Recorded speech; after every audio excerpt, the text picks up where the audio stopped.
Ah well, let us get on to the story. The Three Musketeers, by my friend Alexandre Dumas. Chapter the Last, Epilogue. La Rochelle, deprived of the assistance of the English fleet and of the diversion promised by Buckingham, surrendered after a siege of a year. On the 28th of October, 1628, the capitulation was signed. The king made his entrance into Paris on the 23rd of December of the same year. He was received in triumph, as if he came from conquering an enemy and not Frenchmen. He entered by the Faubourg Saint-Jacques, under verdant arches. D'Artagnan took possession of his command.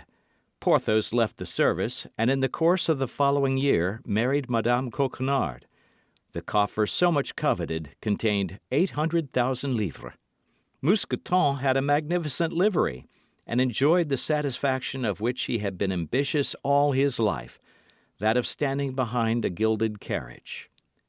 Aramis, after a journey into Lorraine, disappeared all at once and ceased to write to his friends. They learned at a later period, through Madame de Chevreuse, who told it to 2 or 3 of her intimates, that, yielding to his vocation, he had retired into a convent, only into which nobody knew. Bazin became a lay brother.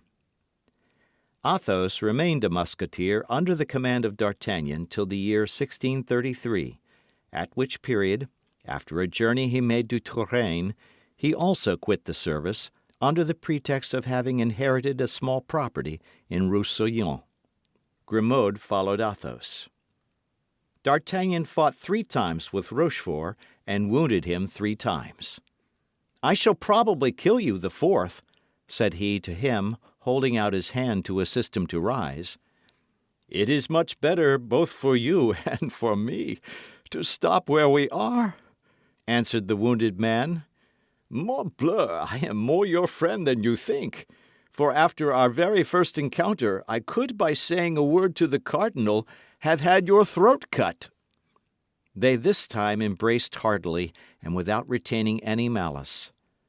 Planchet obtained from Rochefort the rank of sergeant in the Piedmont regiment. Monsieur Bonacieux lived on very quietly, wholly ignorant of what had become of his wife, and caring very little about it. One day he had the imprudence to recall himself to the memory of the cardinal. The cardinal had him informed that he would provide for him so that he should never want for anything in the future. In fact, Monsieur Bonacieux, having left his house at 7 o'clock in the evening to go to the Louvre, never appeared again in the Rue des Fossoyeurs.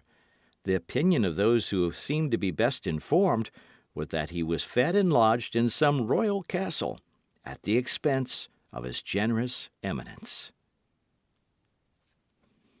This is the end of The Three Musketeers by Alexandre Dumas, translated by William Robson.